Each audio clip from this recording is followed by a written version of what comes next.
Hakim Konstitusi Saldi Isra tidak melanggar kode etik atas muatan berbeda atau dissenting opinion dalam putusan Mahkamah Konstitusi nomor 90 2023. Hakim MK Wahiduddin Adam mengatakan, meski pada bagian awal pembukaan dissenting opinion Saldi Isra mengungkapkan sisi emosional seorang hakim, namun hal itu tak dapat dikatakan sebagai pelanggaran etik. Oleh karena itu, saudara, terhadap dissenting opinion itu berlaku asas-asas res judicata pro veritas habetur.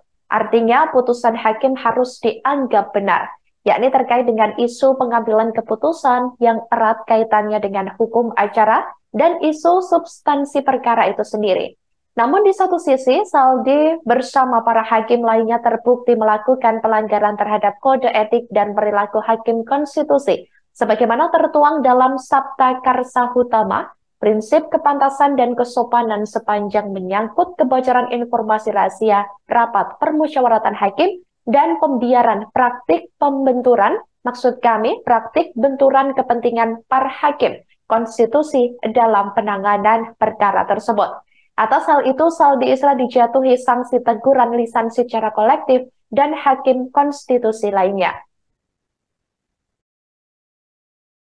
Selain membahas ihwal prosedur pengambilan putusan yang berkenaan dengan hukum acara dalam putusan akuo, Hakim terlapor Saldi Isra juga membahas dan menjelaskan bahwa isu hukum yang dipersoalkan oleh pemohon tidak berkaitan dengan isu konstitusional, melainkan erat kaitannya dengan pertanyaan dan isu politik, political question. Karena dalam Undang-Undang Dasar 1945 tidak membahas terkait dengan batas usia minimal untuk menjadi calon presiden atau calon wakil presiden. Hal ini antara lain dapat dilihat pada paragraf 6.27.2 antara lain sebagai berikut, dianggap telah dibacakan.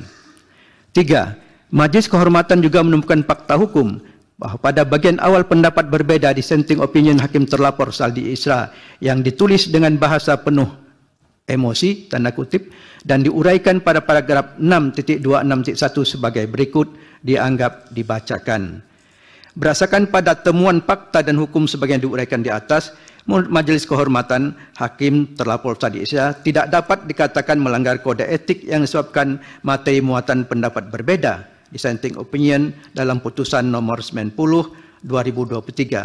Meskipun ada ruang pada bagian awal pembukaan pendapat berbeda, dissenting opinion, yang mengungkapkan sisi emosional seorang hakim, namun hal itu tidak dapat dikatakan sebagai pelanggaran kode etik. Sebab, sebagaimana diuraikan dalam pertimbangan hukum di atas, bagian pendapat berbeda, dissenting opinion hakim konstitusi merupakan satu kesatuan yang utuh yang tak dapat dipisahkan dari putusan nomor 90/2023. Download Tribun X sekarang, menghadirkan lokal menjadi Indonesia.